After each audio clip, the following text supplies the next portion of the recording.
Welcome to next new chapter जो कि complex number and quadratic equation पे रहेगा। तो complex number and quadratic equations में ये दोनों क्यों साथ में हम पढ़ रहे हैं ना। तो ऐसा कॉम्प्लेक्स नंबर का डायरेक्टली क्वाड्रेटिक इक्वेशन से लेना देना उतना होता नहीं है, बिकॉज कॉम्प्लेक्स नंबर आप रियल नंबर के साथ आप कंपेयर कर सकते हो, वो उसका बिगर सेट है। बट कॉम्प्लेक्स नंबर की सबसे पहली जो पहचान इंट्रोडक्शन होती है वो क्वाड्रेटिक इक्वेशन में होता है। ठीक है, तो हम लोग ये समझने की कोशिश करेंगे इस चैप्टर में कि किस तरीके से क्वाड्रेटिक इक्वेशन के थ्रू हम लोग कॉम्प्लेक्स नंबर को समझ सकते हैं। और उससे पहले क्वाड्रेटिक इक्वेशन में जाने से पहले हम लोग पहले ये समझेंगे कि कॉम्प्लेक्स नंबर क्या होता है, किस तरीके से हम उसे ट्रीट कर सकते हैं एंड ऑल ऑफ दैट। ठीक है, तो यहाँ पे हम लोग अपने चैप्टर को स्टार्ट करते हैं।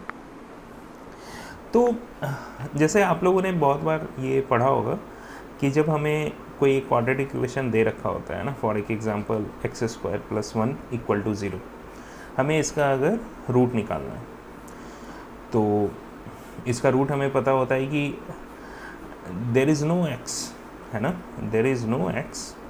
देखिए, ये तो हमें पता है कि हमें ये ज़रूर पढ़ाया गया है पहले कि अगर क्वाड्रेटिक इक्वेशन है तो उसके दो रूट्स होंगे हमेशा और हमेशा। हम बोल सकते हैं कि अल्फ़ा और बीटा उसके दो रूट है, राइट। तो क्वाड्रेटिक इक्वेशन के इन जनरल दो रूट्स होते हैं, क्यूबिक के 3 होंगे, क्वाड्रेटिक के 4 होंगे, इस तरह से वो बढ़ता जाएगा। इसका मतलब ही यही होता है। ठीक है, जैसे लीनियर इक्वेशन है x + 1 = 0, इसका एक ही आंसर हो सकता है। क्यों? क्योंकि ये सिंगल डिग्री में है, यह x⁻1 है, इसलिए इसका एक ही सॉल्यूशन होगा। x² है तो इसका दो रूट होगा।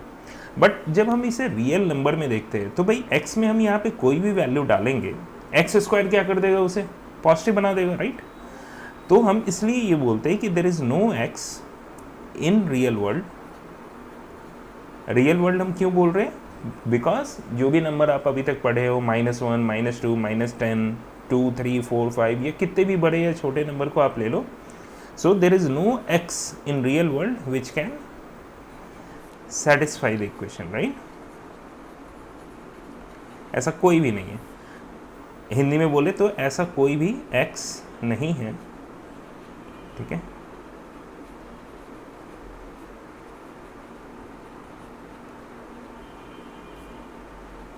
जो इसे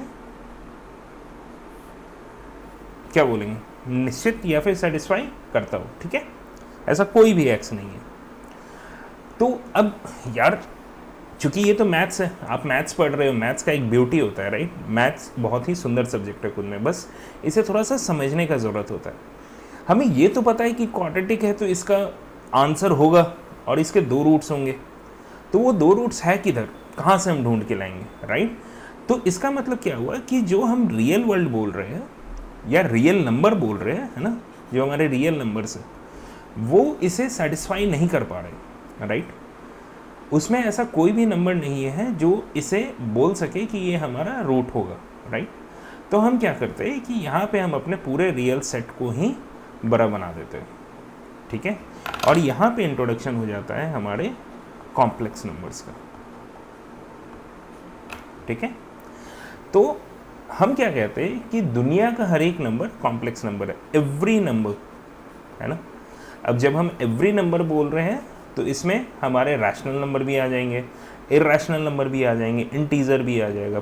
तो जब हम रैशनल बोलते हैं तो पॉजिटिव नेगेटिव रैशनल दोनों हो जाते हैं, इंटीजर बोलते हैं तो पॉजिटिव नेगेटिव इंटीजर्स दोनों हो जाते हैं, रियल नंबर बोलते हैं तो पॉजिटिव नेगेटिव रियल नंबर सारे हो जाते हैं, है ना।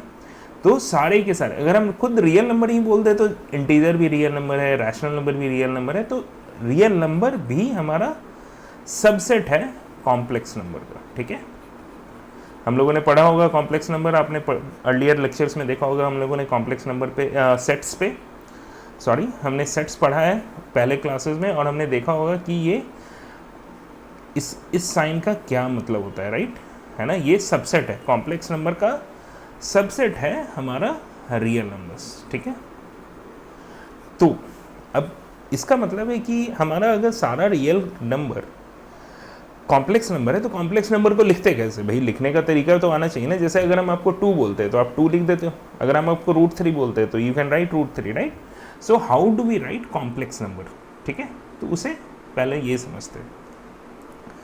तो जब हम लोग कॉम्प्लेक्स नंबर में गए तो कॉम्प्लेक्स नंबर का डिवीज़न हो गया कि सबसे पहले हमारा अगर कॉम्प्लेक्स नंबर है तो इसमें एक रियल पार्ट होगा,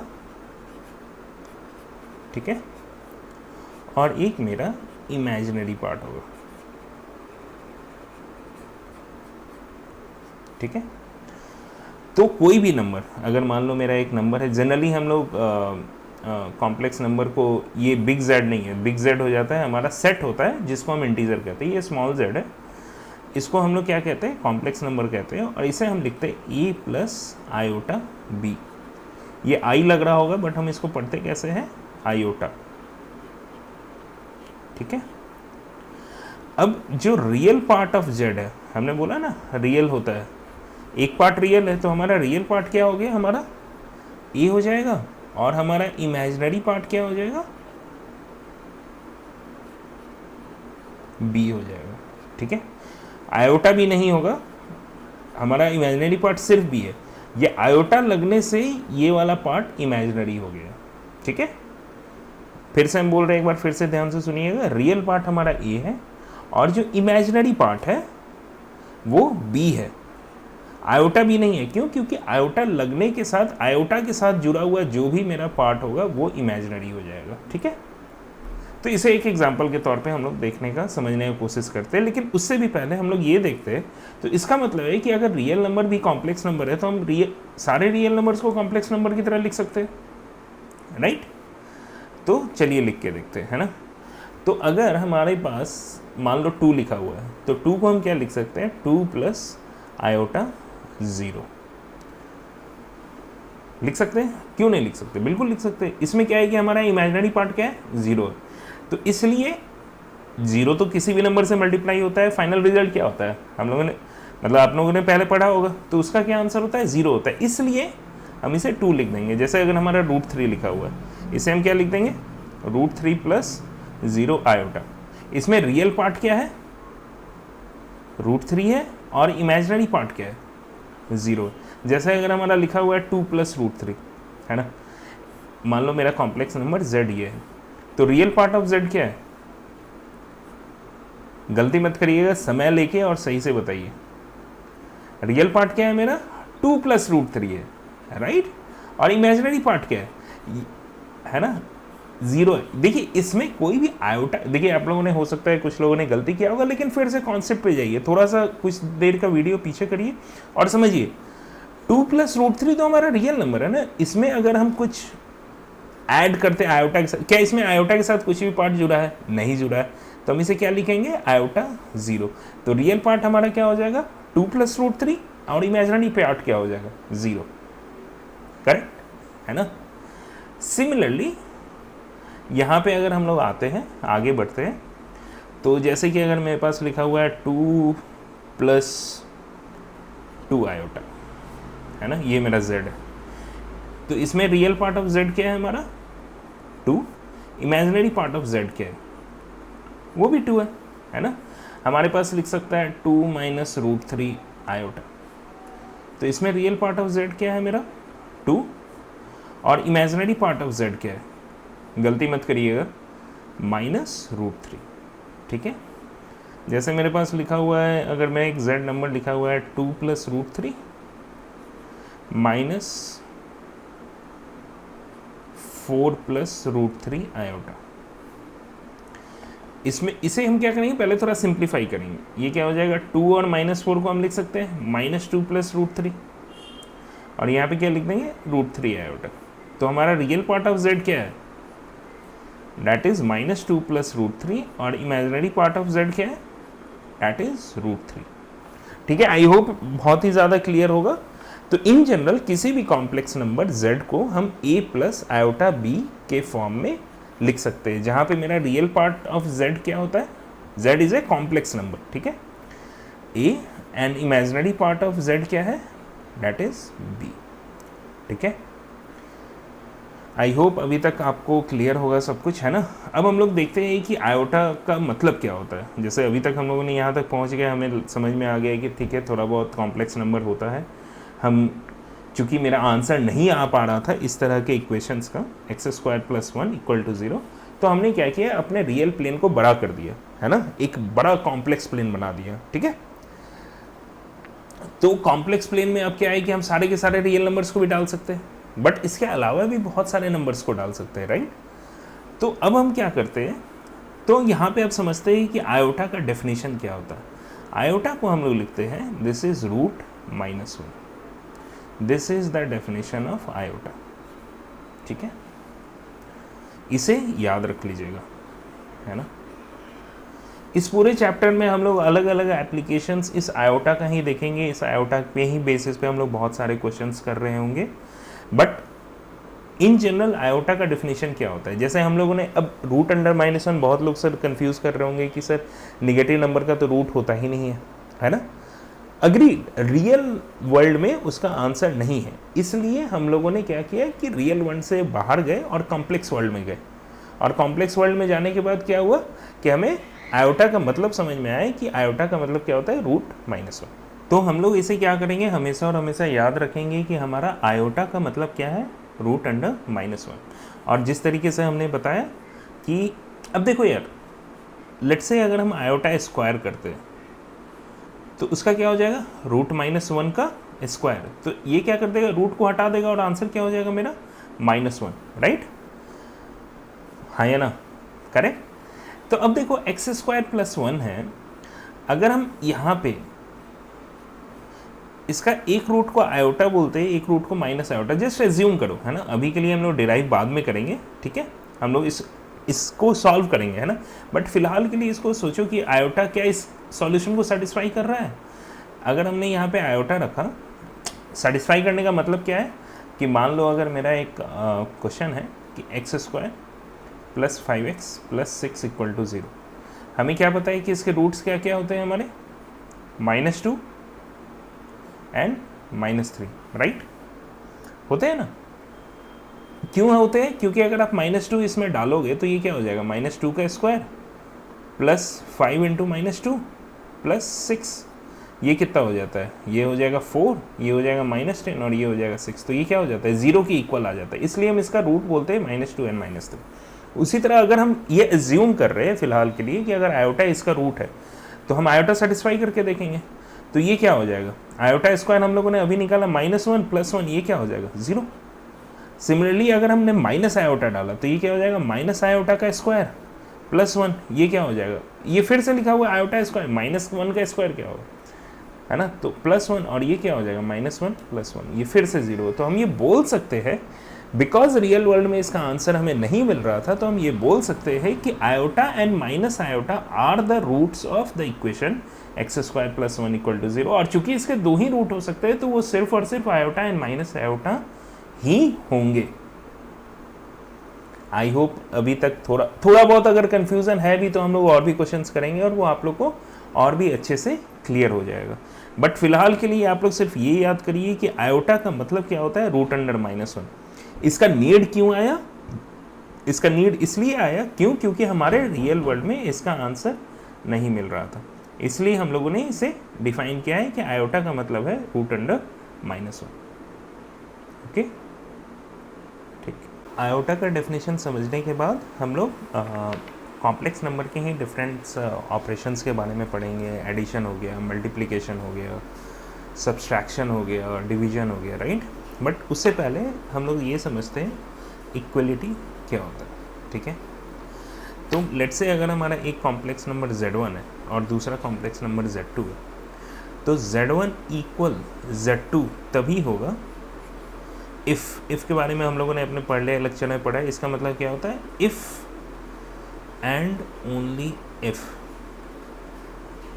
है ना।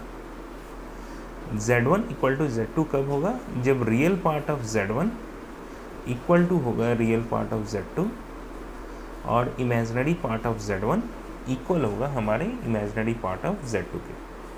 आई होप ये क्लियर है। जैसे कि फॉर एक एग्जांपल, अगर हमारा Z1 एक नंबर है 2 + 3 आयोटा और Z2 है हमारा x + y आयोटा, तो अगर बोला गया है कि Z1 = Z2 है तो x क्या होगा, x चूँकि is the real part of, ये क्या है, रियल पार्ट ऑफ Z2 है, राइट। और इसको इक्वल होगा ना किसके, रियल पार्ट ऑफ z1 के, तो ये क्या हो जाएगा, x का वैल्यू 2 हो जाएगा, सिमिलरली y का वैल्यू 3 हो जाएगा। आई होप ये क्लियर है अभी real part and imaginary part, और कब किसी केस में दो कॉम्प्लेक्स नंबर इक्वल होता है। ठीक है, यहाँ पे हम लोग एक और एग्जांपल करते हैं इक्वलिटी का, और उसके बाद हम लोग बाकी ऑपरेशंस पे भी मूव करेंगे। जैसे लेट्स से कि फॉर एक एग्जांपल अगर हमारे पास क्वेश्चन दे रखा है 4x plus iota 3x minus Y equal to 3 minus 6 iota. ठीक है, लेट्स से अगर हमारे पास ये क्वेश्चन दे रखा है और बोला गया इसे सॉल्व कर देंगे। ठीक है, तो सबसे पहले तो यहाँ पे चूँकि प्लस है तो यहाँ पे भी प्लस बना दो। ठीक है, तो हम इसे लिख सकते हैं कि ये लिखा हुआ है 3 आयोटा 3x माइनस वाई, और इसको हम क्या लिख देंगे 3 प्लस माइनस 6 आयोटा। अब क्या करेंगे, हम रियल पार्ट को रियल पार्ट से कंपेयर कर देंगे एंड इमेजिनरी पार्ट को इमेजिनरी पार्ट से कंपेयर कर देंगे, राइट। तो हमें यहाँ पे क्या आ रहा है कि 4x इक्वल हमारा क्या आ रहा है 3, एंड एक और चीज़ क्या आ रहा है हमारा कि 3x minus Y is equal to minus 6 है। तो यहाँ से हमें क्या आ जाएगा, x का वैल्यू क्या आ रहा है 3/4, और अगर हम इसी वैल्यू को यहाँ पे सब्सटीट्यूट कर दें तो ये क्या हो जाएगा 3 into 3/4 minus Y equal to minus 6। तो हम इससे क्या लिख सकते हैं, y इक्वल टू क्या हो जाएगा 9/4 प्लस 6, ये हो जाएगा 24 प्लस 9, राइट 33/4। आई होप यहाँ तक कोई डाउट नहीं होगा आपको और क्लियर होगा ही। आप क्या कर सकते हैं, अगर इसको क्रॉस चेक करना है तो इसे वापस इसमें पुट कर दो, तो 4, तो यहाँ x की जगह अगर हम 3/4 लिख देंगे तो क्या हो जाएगा 4 इंटू 3/4 प्लस आयोटा, और ये क्या लिखा हुआ है 3 इंटू एक्स का वैल्यू क्या है 3/4, और यहाँ पे माइनस क्या हो जाएगा y मेरा 33/4, राइट। तो ये तो मेरा 3 आ गया, और प्लस आयोटा के अंदर क्या हो गया मेरा 9/4 माइनस 33/4। तो आप देखोगे ये फिर घुमा फिर आके वही चीज़ लिखा हुआ है कि -6 आयोटा। ठीक है, हमेशा और हमेशा अगर हमारे पास दो, एक चीज़ का ध्यान रखिएगा, अगर दो कॉम्प्लेक्स नंबर है और इक्वल दे रखे हैं तो real part of z1 equal to real part of z2 होगा, एंड साथ ही साथ imaginary part of z1 equal होगा इमेजिनरी पार्ट ऑफ z2 को। ठीक है, और ये हमेशा ध्यान रखिएगा कि जब भी आप कंपेयर कर रहे हैं, जैसे कि यहाँ पे प्लस था, दो चीज़ का ही ध्यान रखना है। अगर यहाँ पे a प्लस आयोटा भी, ऐसा ना हो कि आपके पास कहीं पे क्वेश्चन लिखा हो a प्लस आयोटा भी और इधर लिखा हुआ c माइनस आयोटा, ये दोनों इक्वल है, तो a इक्वल टू तो c होगा, लेकिन b इक्वल टू क्या होगा यहाँ पे माइनस d होगा। क्यों, क्योंकि अगर यहाँ पे प्लस है तो आपको यहाँ भी प्लस बनाना होगा। आप इसे रीफैक्टर करके लिखोगे कि a प्लस आयोटा भी बेसिकली आपको लिखा हुआ है c plus iota minus D के। ठीक है, इस चीज़ का ध्यान रखिएगा तो आपके सारे क्वेश्चंस आराम से बन जाएंगे। ठीक है, अब इसके बाद हम लोग मूव करते हैं एडिशन में। ठीक है, तो एडिशन का कॉन्सेप्ट भी बहुत ही ज़्यादा सिंपल है कि जिस तरीके से अगर हमारे रियल पार्ट ऐड होंगे और उसी तरीके से हमारे इमेजिनरी पार्ट भी ऐड होंगे। जैसे अगर z1 एंड z2 मेरे दो कॉम्प्लेक्स नंबर है, लेट्स से अगर हमारा z1 दे रखा है a प्लस आयोटा b और z2 दे रखा है c प्लस आयोटा d, तो z1 प्लस z2 क्या हो जाएगा, है ना, इसे हम लिख देते हैं कि हम एडिशन पढ़ रहे हैं। ठीक है, तो z1 प्लस z2 क्या हो जाएगा, हम रियल पार्ट को एक साथ ऐड कर देंगे। ये क्या लिखा हुआ a plus iota b plus c plus iota d, right. तो भाई आयोटा वाले एक साथ ऐड होंगे और रियल पार्ट एक साथ ऐड होंगे। ठीक है, जैसे फॉर एक एग्जांपल मेरे पास अगर z1 दे रखा हुआ है 2 प्लस 3 आयोटा और z2 दे रखा है -5 -6 आयोटा, तो z1 प्लस z2 क्या हो जाएगा, इसे हम क्या लिखेंगे 2 प्लस 3 आयोटा प्लस -5 -6 आयोटा। तो हम क्या कर देंगे 2 - 5 एक साथ लिख देंगे और प्लस आयोटा में 3 - 6 एक साथ लिख देंगे। तो ये क्या लिखा हुआ है -3 आयोटा। आई होप क्लियर होगा आपको, है ना। एक और क्वेश्चन करते हैं, थोड़ा सा ट्रिकी होगा, लेकिन आप अगर बेसिक्स को ध्यान में रखेंगे तो आप हमेशा ये और हमेशा इसे बना पाओगे। जैसे कि लेट्स से अगर मेरे पास z1 दे रखा है, सॉरी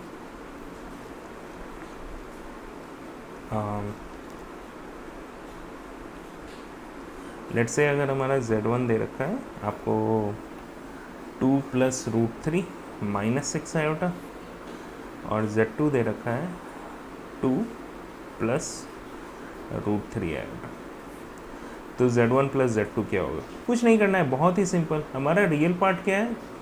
ये तो सबसे पहले एक ये चीज़ लिखा हुआ है और साथ ही साथ इधर क्या लिखा हुआ है? 2 + √3 आयोटा। तो रियल पार्ट इसका ये है और इसका रियल पार्ट ये पूरा है, ठीक है। तो हम क्या कर देंगे 2 + √3 और +2, ये तो हमारा रियल पार्ट हो गया। अगर दिक्कत होता है तो आप अलग अलग भी लिख सकते हैं कि यार मेरा रियल पार्ट Z1 का क्या है 2 + √3 है और रियल पार्ट Z2 का क्या है 2 है। सिमिलरली इमेजिनरी पार्ट Z1 का क्या है -6 है और इमेजिनरी पार्ट Z2 का क्या है √3 है। तो अब इन सबको ऐड करना है तो क्या होगा, इन दोनों को ऐड कर दो। तो ये क्या लिखा हुआ है बेसिकली, अगर हम यहाँ से भी कर सकते हो यहाँ से भी कर सकते हो।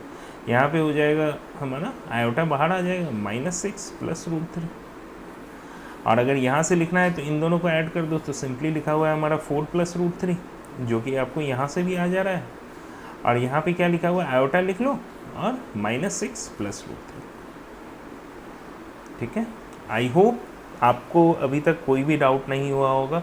और कोई भी डाउट अगर लेट से किसी क्वेश्चन में आपको डाउट हो रहा है या तकलीफ हो रहा है, सिंपल से क्या करना है, उसका एक छोटा सा स्नैपशॉट लीजिए, कमेंट सेक्शन में डाल दीजिए और हम सॉल्व कर देंगे। नहीं होता है कमेंट सेक्शन में नहीं टाइप हो रहा है तो हम आपको एक ईमेल आईडी भी देंगे, आप उस ईमेल आईडी पे भी अपना हम डिस्क्रिप्शन में ईमेल आईडी डाल देंगे, आप उसमें मेल कर सकते हो और हम आपके उस क्वेश्चन का आंसर बना के जल्दी से जल्दी रिवर्ट करने का कोशिश करेंगे, ठीक है। चलिए अब एडिशन में ही हमारे पास क्या है, बहुत सारे नियम है ना। सबसे पहला नियम क्या कहलाता है, क्लोजर लॉ, ठीक है। क्लोजर लॉ क्या कहता है कि अगर Z1 एंड Z2 मेरे दो कॉम्प्लेक्स नंबर है, ये दोनों क्या है मेरे कॉम्प्लेक्स नंबर है। याद रखिए ये सारा का सारा डेफिनेशन हम लोग एडिशन के लिए ही अभी पढ़ रहे हैं, ठीक है। तो सबसे पहला लॉ आ जाता है हमारा क्लोजर लॉ। ये क्या कहता है, अगर Z1 and Z2 belongs to, है ना, ये साइन भी हम लोगों ने पहले सेट्स के दौरान में पढ़ा होगा। Z1 एंड Z2 अगर हमारे कॉम्प्लेक्स नंबर्स है ना, और दोनों के दोनों कॉम्प्लेक्स नंबर है तो Z1 एंड Z2 भी हमारा कॉम्प्लेक्स नंबर ही होगा, ठीक है। काफ़ी सिंपल सा है कि अगर हम दो कॉम्प्लेक्स नंबर को ऐड कर रहे हैं तो रिजल्टेंट नंबर भी कॉम्प्लेक्स नंबर होगा। जैसे दो रैशनल नंबर को ऐड करते हैं तो रिजल्टेंट कंपोनेंट रैशनल नंबर होता है, दो इंटीजर को ऐड करते हैं तो रिजल्ट भी हमारा इंटीजर होता है, दो रियल नंबर को ऐड करते हैं तो रिजल्ट हमारा रियल नंबर होता है, ठीक है। दूसरा हमारा क्या आ जाता है, कम्यूटेटिव लॉ।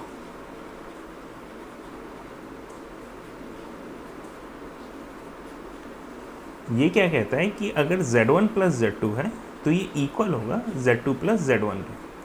काफ़ी सिंपल सा है कि हम क्या करेंगे भाई Z1 और Z2 अगर हमारे दो कॉम्प्लेक्स नंबर है तो हम क्या कर रहे हैं, Z1 और Z2 के रियल पार्ट को ऐड कर रहे हैं और Z2 और Z1 के इमेजिनरी पार्ट को ऐड कर रहे हैं। सिमिलरली अगर Z2 + Z1 करेंगे तो भी हम वही कर रहे हैं, हम तो ऐड ही कर रहे हैं, ठीक है। काफ़ी ऑब्वियस है। आप लोग अगर थोड़ा सा डाउट हो रहा है तो एक बार फिर से पीछे जाइए जो हम लोगों ने अभी तक पढ़ा है और आप उससे सोच सकेंगे। इट्स वेरी इंट्यूटिव, ठीक है। तीसरा पॉइंट क्या कहता है कि ये हमारा एसोसिएटिव लॉ।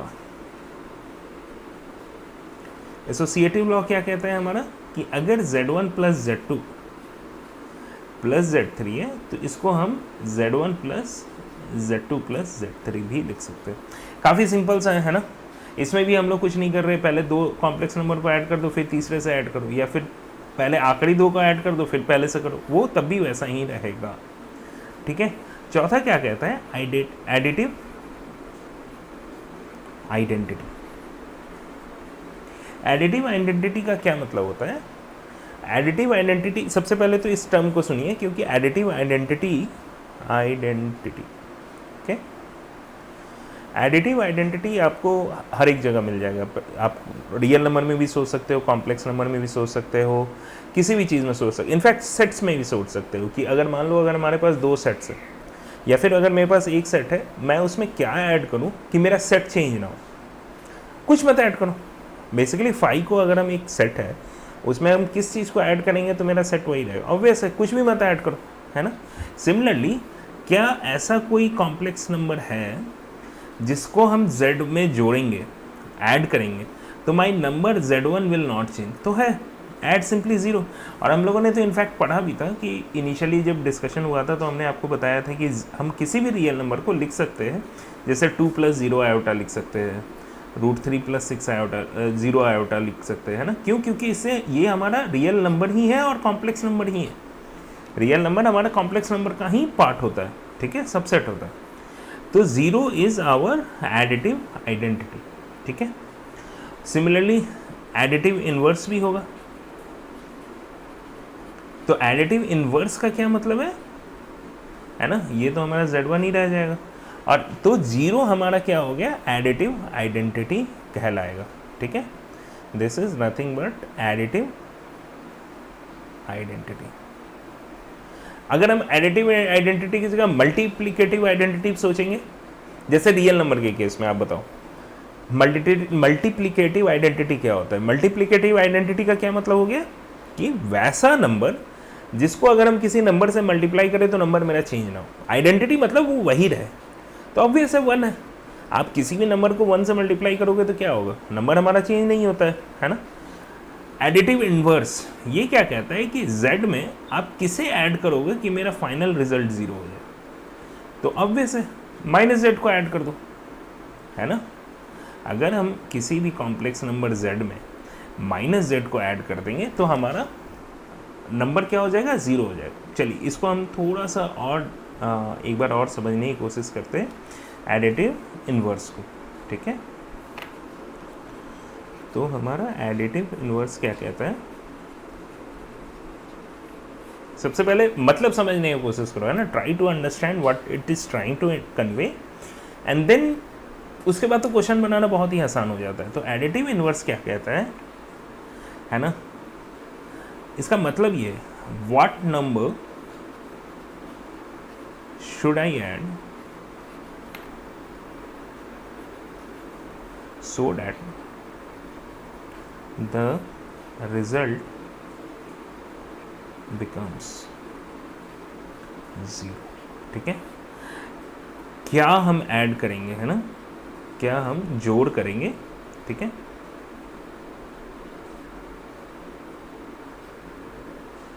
ठीक है, जिससे हमारा फाइनल रिजल्ट क्या हो जाएगा, 0 हो जाएगा। It's as simple as that, ठीक है। तो अगर हमारे पास लेट्स से 2 + 3 आयोटा है, यार इसमें हम क्या ऐड करेंगे कि हमारा फाइनल आंसर 0 होगा, है ना, यही क्वेश्चन है। मान लो हमको ये z निकालना है, तो हम z कैसे निकालेंगे भाई, इस पूरे चीज़ को इधर उठा के ले जाओ। तो तुम क्या करोगे, 0 में से माइनस कर दोगे 2 + 3 आयोटा, हाँ है ना।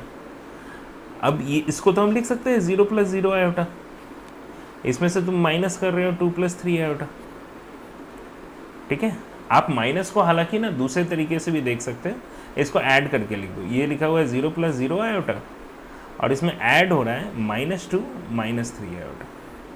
ये भी कर सकते हो, बीच में प्लस बना दो, है ना, आपके मर्जी पर है, आप जैसे भी करना चाहे वैसे कर सकते हो। 0 में से 2 गया तो क्या हो जाएगा -2, और 0 में से 3 जाएगा तो हो जाएगा -3। इसको हम ये भी लिख सकते हैं, this is nothing but 2 - 2 + 3 iota. तो बेसिकली हमारा एडिटिव इन्वर्स z का क्या हो जाएगा, -z। So -z is my additive inverse. I hope यहाँ तक आपको क्लियर होगा। इसमें कोई भी क्वेश्चन आपको मिलेगा तो आप कर सकते हैं, ठीक है। चलिए बहुत बढ़िया। और इसी के साथ हमने आपको डिफरेंस का भी ओपिनियन बता दिया कि अगर 2 कॉम्प्लेक्स नंबर है, ठीक है, तो उसका हम डिफरेंस कैसे निकाल सकते हैं। बहुत सिंपल है, अगर z1 - z2 लिखा है तो उसको माइनस की तरह मत ट्रीट करके ऐड की तरह करो, माइनस को अंदर ले जाओ और z1 + -z2 कर दो, तो एडिशन ही है और काइंड ऑफ डिफरेंस में हो गया, है कि नहीं भाई। ये तो हम लोग तो इसमें रियल नंबर में भी कर सकते हैं। अगर 2 + -3 मान लो, अगर 2 - 3 है हमारा, है ना, तो हम इसको क्या कर सकते हैं, इसको हम लिख सकते हैं 2 + -3, बहुत आसान। सिमिलरली आप यहाँ पे भी वो काम कर सकते हो, कोई दिक्कत नहीं है, ठीक है। आइए अब हम लोग मल्टीप्लिकेशन की तरफ जाते हैं, ठीक है।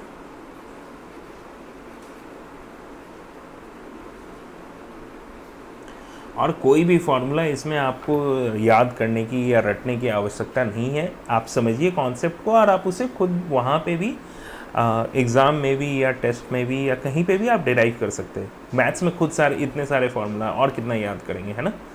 तो मल्टीप्लिकेशन को क्या कर सकते हैं कि मान लो अगर हमारा Z1 A plus iota B है, ठीक है, Z2 हमारा C प्लस आयोटा D है, तो Z1 इंटू Z2 क्या हो जाएगा, हम क्या करेंगे A प्लस आयोटा B, इसको मल्टीप्लाई करना है C प्लस आयोटा D से, राइट। तो हम क्या करेंगे, A को पहले मल्टीप्लाई करेंगे दोनों से, तो A into C plus iota A into D, ए इससे ही मल्टीप्लाई होगा, इससे ही मल्टीप्लाई होगा, और फिर ये क्या होगा आयोटा B इंटू सी और plus iota square B into D. I hope यहाँ तक क्लियर है। अब हम इसे क्या कर देंगे ए सी, और हमें पता है कि आयोटा क्या होता है हमारा रूट अंडर -1, तो आयोटा स्क्वायर क्या हो जाएगा मेरा -1। तो बेसिकली ये आई स्क्वायर हमारा कुछ नहीं है, -1 लिखा हुआ है ना। तो हम इसे क्या लिख सकते हैं ए सी माइनस बी डी और प्लस आयोटा, इसमें से अगर हम कॉमन निकाल लें तो क्या लिखा हुआ है A D plus B C. तो बहुत जगह अगर आप देखोगे तो इससे फॉर्मूला के तौर पे इसे बोला जाता है कि रट लो, और मेरा पर्सनल ओपिनियन ये है कि इसे रटने की ज़रूरत नहीं है, आप इसे तुरंत ही निकाल सकते हैं, है ना। इन दो नंबर्स को मल्टीप्लाई करना आप बचपन से सीखते आ रहे हैं, है ना, कि मल्टीप्लाई कैसे किया जाता है, ठीक है। अगर हम आपको बोलेंगे 2 प्लस रूट 3 और 5 प्लस रूट 6 को मल्टीप्लाई करना है, तो आप इसका फॉर्मूला थोड़ी ही लिखोगे, यार मल्टीप्लाई कर लो, ये 10 हो जाएगा, ये 2 रूट 6 हो जाएगा, ये 5 रूट 3 हो जाएगा और ये रूट 18 हो जाएगा। इसमें रटना क्यों, है ना। सिमिलरली इसी तरह या तो आपको अगर आप याद कर सकते हो तो याद कर लो, नहीं तो आप इसे हमेशा और हमेशा निकाल भी सकते हो, ठीक है। जैसे एक दो छोटा सा एग्जांपल कर लेते हैं जिससे और क्लियर हो जाएगा आपको, है ना। फॉर एक एग्जांपल, जैसे लेट्स से अगर हमारे पास Z1 दे रखा हुआ है 2 प्लस 3 आयोटा और Z2 दे रखा है -5 प्लस 6 आयोटा, तो Z1 इंटू Z2 क्या हो जाएगा, सिंपल है, 2 प्लस 3 आयोटा यहाँ लिखो और इसको मल्टीप्लाई करना है हमें -5 प्लस 6 आयोटा से, राइट। तो हम क्या करेंगे 2 इंटू -5 क्या हो जाएगा -10 plus 2 into 6 12 iota -3 into 5 -15 iota और प्लस का 18 आयोटा स्क्वायर। तो ये तो 18 आयोटा स्क्वायर को हम -18 लिख सकते हैं, है ना। ये -10 हो गया मेरा और ये इन दोनों का क्या हो जाएगा -3 आयोटा। तो -10 -18 क्या हो गया -28 -3 iota. This is my final answer. Clear, कोई दिक्कत कोई डाउट नहीं ना, बहुत बढ़िया, ठीक है। अब आगे बढ़ते हैं। सिमिलरली जिस तरीके से हम लोगों ने एडिशन में बहुत सारे लॉज पढ़े थे, उसी तरह मल्टीप्लिकेशन में भी बहुत सारे लॉ। तो सबसे पहले कि इसमें भी क्लोजर आ जाता है। क्लोजर लॉ क्या कहता है कि अगर हमारा Z1 एंड Z2 अगर ये हमारे कॉम्प्लेक्स नंबर है तो Z1 इंटू Z2 भी हमारा कॉम्प्लेक्स नंबर ही होगा। बहुत ही सिंपल है। जैसे कि अगर लेट्स से अगर एक सिंपल सा एग्जांपल सोचो कि अगर दो रियल नंबर को हम मल्टीप्लाई करते हैं तो हमारा आउटकम क्या होता है, रियल नंबर होता है। दो इंटीजर्स को मल्टीप्लाई करते हैं तो हमारा आउटकम क्या होता है, इंटीजर होता है। सिमिलरली दो कॉम्प्लेक्स नंबर को अगर आप मल्टीप्लाई करोगे तो ये हमारे मल्टीप्लिकेशंस के रूल है। सबसे पहला है हमारा क्लोजर, तो Z1 इंटू Z2 भी हमारा क्या हो जाएगा, कॉम्प्लेक्स नंबर ही रहेगा। दूसरा है हमारा कम्यूटेटिव लॉ। कम्यूटेटिव लॉ क्या कहता है कि Z1 Z2 ये इक्वल होगा Z2 Z1 के। इसका मतलब है या तो पहले वाले को दूसरे से मल्टीप्लाई करो या दूसरे वाले को पहले वाले से, वो आंसर में चेंज नहीं आएगा, वो आपका रिजल्ट फिर भी वही रहेगा। तीसरा क्या कहता है हमारा एसोसिएटिव। एसोसिएटिव लॉ क्या कहता है कि अगर हमारा लिखा हुआ है Z1 into Z2 multiplied by Z3, इसको आप ये भी लिख सकते हो Z1 इंटू Z2 Z3। आपका आंसर चेंज नहीं होगा। या तो भाई पहले 2 को मल्टीप्लाई करके तीसरे से करो, या फिर पहले को दूसरे तीसरे को मल्टीप्लाई करो फिर पहले से करो, है ना। सिमिलरली नाउ यहाँ पे हमारा एग्जिस्टेंस होता है किसका, मल्टीप्लिकेटिव आइडेंटिटी का, ठीक है। जैसे हमने एडिटिव आइडेंटिटी क्या था, एडिटिव आइडेंटिटी का मतलब क्या था कि जब हम किसी नंबर में किस नंबर को ऐड करें कि मेरा नंबर चेंज ना हो। सिमिलरली मल्टीप्लिकेटिव आइडेंटिटी क्या हो जाएगा, हम किसी नंबर में किस चीज़ को ऐड करें, सॉरी किस चीज़ को मल्टीप्लाई करें कि मेरा नंबर चेंज ना हो। तो ऑब्वियस है 1 को मल्टीप्लाई कर दो, अगर z में हम 1 को मल्टीप्लाई करेंगे तो भी मेरा आंसर z होगा। अब जैसे 2 + 3 आयोटा है, इसमें तुम 1 से मल्टीप्लाई कर दो तो 1 2 से मल्टीप्लाई होकर भी 2 रहेगा, और यहाँ इमेजिनरी पार्ट से मल्टीप्लाई होकर यही रहेगा, आंसर चेंज तो नहीं हो रहा है। तो हमारा मल्टीप्लिकेटिव आइडेंटिटी क्या होता है, 1 इज आवर मल्टीप्लिकेटिव आइडेंटिटी, ठीक है। कूल, चलिए हम लोग इसे अब मिटा देते हैं, और हम लोग यहाँ पे एक और पॉइंट है जो हमारा 5th पॉइंट है, वो है मल्टीप्लिकेटिव इनवर्स। मल्टीप्लिकेटिव इनवर्स क्या कहता है कि अक्सर में अगर लेट से हमारा z1 एक कॉम्प्लेक्स नंबर है, इसको हम किस चीज़ से मल्टीप्लाई करेंगे, what should be my z2, ताकि हमारा रिजल्ट 1 हो जाए, है ना। तो मल्टीप्लिकेटिव इनवर्स का क्या मतलब है, व्हाट नंबर, है ना, should I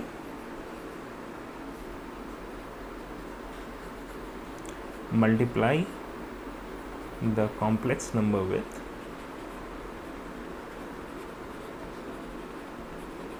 so that my final result is 1, ठीक है। तो हम z2 को क्या लिख सकते हैं, 1/z1, ऑब्वियसली लिख सकते हैं, क्या दिक्कत है। z1 को इधर ले आओ और लिख सकते हैं यहाँ पे, लेकिन ये चीज़ गिवन होगा कि z1 मेरा 0 नहीं होना चाहिए। ये हम लोग हमेशा पढ़ते हैं, पहले भी रियल नंबर में पढ़ते थे, यहाँ पे भी वो सेम चीज़ होल्ड करेगा, ठीक है। और z1 0 होने का मतलब क्या है कि z1 का रियल पार्ट भी 0 नहीं होना चाहिए, और साथ ही साथ इमेजिनरी पार्ट भी 0 नहीं होना चाहिए, ठीक है। गॉट इट, चलो ठीक है। अब मल्टीप्लिकेटिव इनवर्स में ही कुछ क्वेश्चंस कर लेते हैं ताकि हमारे डाउट्स क्लियर हो जाएंगे। जैसे कि अगर मेरे पास 2 + 3 आयोटा है और बोला गया है कि फाइंड इट्स मल्टीप्लिकेटिव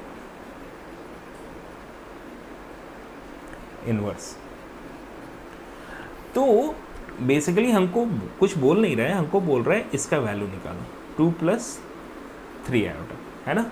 अब एक बात बताओ, आप लोगों ने अभी तक बचपन में पढ़ा होगा कि इस तरह के सर्ड्स को कैसे सॉल्व करते हैं। मान लो मेरा ऐसा क्वेश्चन रहता है, तो हम क्या करते थे, जनरली हम इसके कंजुगेट से इसको ऊपर नीचे मल्टीप्लाई कर देते थे, राइट। तो ऊपर में क्या हो जाता था, 2 - √3, और नीचे में क्या हो जाता है, a² - b², राइट। और हमारा आंसर क्या हो जाता था, 2 - √3, और नीचे में हो गया 4 - 3, और ये इसका फाइनली आंसर हो जाता था 2 - √3, करेक्ट।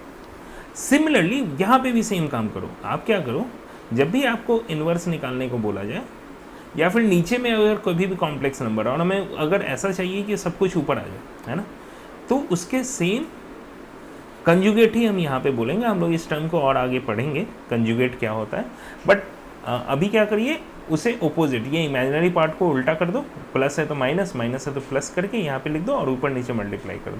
अब ये क्या हो गया, ऊपर तो 2 - 3 आयोटा हो गया, और नीचे में क्या हो जाएगा, a² - 3 आयोटा का स्क्वायर, है ना। तो ये क्या हो गया, 2 - 3 आयोटा, और नीचे में क्या हो गया, 4 - 9 आयोटा स्क्वायर। अब 9 आयोटा स्क्वायर तो क्या हो जाएगा, -1, तो ये हो गया 2 - 3 आयोटा, और नीचे में क्या हो जाएगा, 13। This is my final answer. I hope clear होगा, यहाँ पे किसी भी स्टेप में आपको डाउट नहीं हुआ होगा, है ना। अगर डाउट हो रहा है या फिर अगर हम स्टेप्स जंप कर रहे हैं तो खुद से भी आप अपने एंड पे कर सकते हो, ठीक है। इसको एक काम करते हैं, थोड़ा सा जनरलाइज करते हैं। हमने एग्जांपल पहले कर लिया, है ना। जनरलाइज करते हैं कि अगर लेट से मेरे पास a + आयोटा b है और हमें इसका मल्टीप्लिकेटिव, है ना, इन्वर्स निकालना है, ठीक है। तो हम लोग क्या करेंगे, बेसिकली इनको बोला जा रहा है ए प्लस आयोटा बी, 1/a+i निकालो। तो हम क्या कर रहे हैं, इसमें 1+a+i को हम क्या कर रहे हैं, a-i से मल्टीप्लाई कर दो। तो ये क्या हो जाएगा, a-i और नीचे में क्या हो गया, a² माइनस आयोटा बी का स्क्वायर। ये क्या लिखा हुआ है, a-i और नीचे में क्या हो जाएगा, a² प्लस b²। ये प्लस क्यों बना, क्योंकि आयोटा स्क्वायर मेरा -1 हो जाएगा और माइनस माइनस प्लस बन जाएगा। तो अगर किसी तो हमारा a प्लस आयोटा बी का मल्टीप्लिकेटिव इन्वर्स ये होता है।